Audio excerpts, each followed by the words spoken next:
دعاګانې موږ ته قرآن کریم کې بیان شوي دي. سعد رضی الله سعد ابن ابي وقاص رضی الله تعالی عنہ د رسول الله صلی الله علیه وسلم صحابي دي. و یو ورځ رسول الله صلی الله علیه وسلم پسې د روانو رسول الله صلی الله علیه وسلم چې زه یو دعا راته خو ده باندې چیرې نبی اسلام په خبرو کو هغه دعا پاتې شو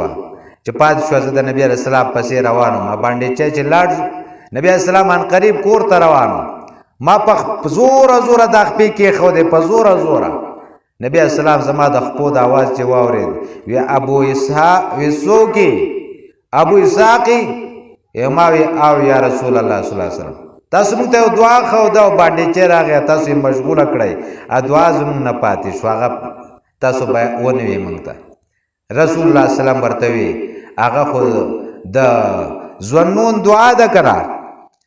یعنی د حضرت ظنون علیه السلام د یونس علیه السلام جوړته وي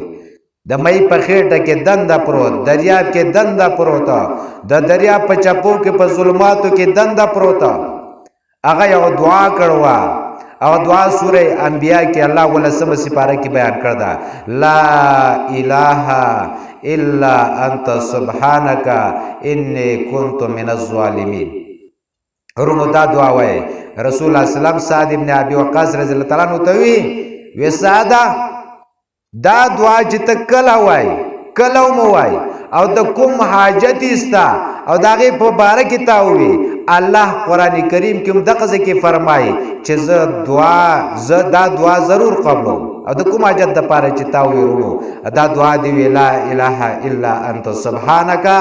ان كنت من الظالمين. دا دعا به قبول شي الله به هغه حاجت پوره کړي. او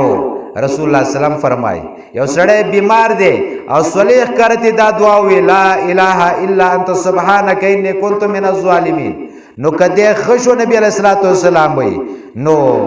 الله بدل شفا ورکړي او د ټول ګناهونه به معاف کړي او کده وفات شو مرض نه خنه شو رسول الله صلی الله علیه وسلم الله بدته شهادت نصیب کړي.